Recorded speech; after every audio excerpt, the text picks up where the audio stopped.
तो भारत अब जल्द ही नया चीन बनने वाला है, जिससे दुनिया की बड़ी से बड़ी हस्तियां भी हैरान है। लेकिन हैरानी वाली बात यह है कि यहां पर भारत न केवल नया चीन बन सकता है, बल्कि उससे भी बेहतर प्रदर्शन करने की क्षमता रखता है, क्योंकि भारत की विशाल जनसंख्या, युवा शक्ति और तेजी से बढ़ती अर्थव्यवस्था इसे वैश्विक शक्ति बनने की दौड़ में सबसे आगे ले जा सकती है। लेकिन हाल ही में भारत को जो चेतावनी मिली है, उससे भारत को काफी नुकसान उठाना पड़ सकता है। पूरी डेवलपमेंट क्या है, आइए जानते हैं आज की इस वीडियो में। लेकिन आगे बढ़ने से पहले इस वीडियो को एक लाइक करके चैनल को सब्सक्राइब जरूर कर लीजिए, क्योंकि यह आपके लिए सिर्फ 1 सेकंड का काम है, लेकिन इससे हमारी काफी बड़ी मदद होती है। दरअसल दुनिया के मशहूर निवेशक जिम रोजर्स ने भारत की आर्थिक क्षमता को लेकर एक बड़ा और उम्मीद से भरा बयान दिया है। उनके अनुसार भारत में वैश्विक पावर हाउस बनने की पूरी ताकत है और यह नया चीन ही नहीं, बल्कि उससे भी बेहतर साबित हो सकता है। देखा जाए तो रोजर्स का मानना है कि भारत की विशाल और शिक्षित आबादी, साथ ही तेजी से बढ़ता बाजार उसे ग्लोबल इकोनॉमी में एक मजबूत और निर्णायक स्थान दिला सकते हैं। हालांकि उन्होंने यह भी साफ किया कि यह अवसर यूं ही आसानी से नहीं मिलेगा, बल्कि इसके लिए भारत को विकास समर्थक आर्थिक सुधारों को मजबूती से जारी रखना होगा, तभी यह संभावित सफलता हकीकत में बदलेगी।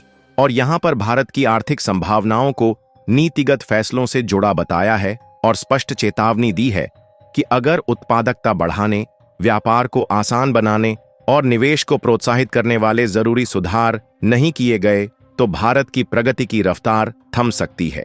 इसके अलावा उन्होंने यह भी ध्यान दिलाया कि हाल के समय में विदेशी निवेशकों की निकासी के बावजूद भारतीय शेयर बाजार में मजबूती बनी हुई है, जिसका बड़ा श्रेय घरेलू निवेशकों को जाता है। रोजर्स इसे एक सकारात्मक संकेत मानते हैं और कहते हैं कि यह भारत की आंतरिक आर्थिक ताकत का प्रमाण है, जिसे सही नीतियों से और मजबूती मिल सकती है। और ये खबर सुनकर जहां 140 करोड़ भारतवासी भी खुशी से झूम रहे हैं, वही दुश्मन देश इससे काफी हैरान है। और अगर आपको नहीं पता तो बता दूं, रोजर्स क्वांटम फंड के सह संस्थापक हैं और उन्होंने हाल ही में ईटी नाउ से बातचीत में भारतीय अर्थव्यवस्था को लेकर अपना स्पष्ट नजरिया पेश किया। उनका मानना है कि अगर सरकार का रवैया विकास उन्मुख और नीतिगत रूप से सही रहा, तो भारत दुनिया के सबसे सफल देशों की कतार में खड़ा हो सकता है। लेकिन उन्होंने साथ ही आगाह भी किया कि यह अवसर अपने आप नहीं मिलेगा, बल्कि यह पूरी तरह उन नीतियों पर निर्भर करेगा जो उत्पादकता बढ़ाएं, व्यापार को आसान बनाएं और निवेश को प्रोत्साहित करें। अगर ये सुधार नहीं हुए, तो भारत की विशाल क्षमता होने के बावजूद प्रगति की रफ्तार थम सकती है, जो कि भारत के लिए एक चेतावनी के रूप में भी देखी जा रही है। हालांकि हाल ही में विदेशी निवेशकों ने भारतीय शेयर बाजार से पैसा निकाला है, फिर भी बाजार अपनी मजबूती बनाए हुए है, जिसका बड़ा श्रेय उन छोटे घरेलू निवेशकों को जाता है जिन्होंने बाजार को गिरने से बचाया है। जिस वजह से दिग्गज निवेशक जिम रोजर्स इसे एक सकारात्मक और उम्मीद भरा संकेत मानते हैं। उनका कहना है कि भारत के पास चीन से भी बेहतर आर्थिक ताकत बनने की जबरदस्त क्षमता है, लेकिन यह सब सही नीतियों पर निर्भर करेगा। अमेरिका को लेकर उन्होंने जो कहा है, वो जानकर आप भी शॉक हो जाओगे, क्योंकि अमेरिका की अर्थव्यवस्था पर बात करते हुए जिम रोजर्स ने तीखी टिप्पणी की और कहा कि अमेरिका आज दुनिया का सबसे बड़ा कर्जदार देश बन चुका है। उन्होंने खुलासा किया कि उन्होंने डॉलर में निवेश सिर्फ एक सुरक्षा उपाय के तौर पर किया है, न कि भरोसे के आधार पर। रोजर्स को अमेरिकी अर्थव्यवस्था की मौजूदा स्थिति पर खास भरोसा नहीं है। उनका मानना है कि जब दुनिया में डर और अनिश्चितता का माहौल होगा, तब डॉलर की मांग बढ़ेगी, लेकिन सिर्फ इसलिए क्योंकि लोगों के पास फिलहाल कोई मजबूत विकल्प मौजूद नहीं है। लेकिन भारत के लिए अच्छी खबर यह है कि भारत इस समय दुनिया को दिखा रहा है कि वह चीन का एक मजबूत और भरोसेमंद विकल्प बन सकता है। जहां पश्चिमी देशों में बढ़ते राजनीतिक तनाव और चीन में बढ़ती लागत के चलते कई वैश्विक कंपनियां अपने ऑपरेशंस चीन से बाहर शिफ्ट करना चाहती हैं, और भारत के पास इस बदलाव का नेतृत्व करने का सुनहरा मौका है। एक्सपर्ट का मानना है कि भारत को इस मौके का पूरा फायदा उठाना चाहिए, लेकिन इसके लिए लगातार सुधारों की जरूरत है और एक मजबूत, स्थिर सरकार की भी। उनका संदेश बिल्कुल साफ है। आज दुनिया भारत की ओर देख रही है और यह भारत के लिए किसी सुनहरे अवसर से कम नहीं है। और देखा जाए तो भारत के पास एक बड़ी और शिक्षित आबादी है और उसका बाजार तेजी से विस्तार कर रहा है, जो किसी भी उभरती हुई अर्थव्यवस्था के लिए बड़ी ताकत होती है। और ये कारक भारत को वैश्विक मंच पर आगे ले जा सकते हैं। लेकिन गौर करने वाली बात यह है कि भारत और चीन के रिश्ते इन दिनों उतार चढ़ाव से भरे हुए हैं। हाल के दिनों में भले ही दोनों देशों के संबंधों में थोड़ा सुधार देखने को मिला हो, लेकिन भारत सरकार अब भी चीन से आने वाले निवेश को लेकर सतर्क है।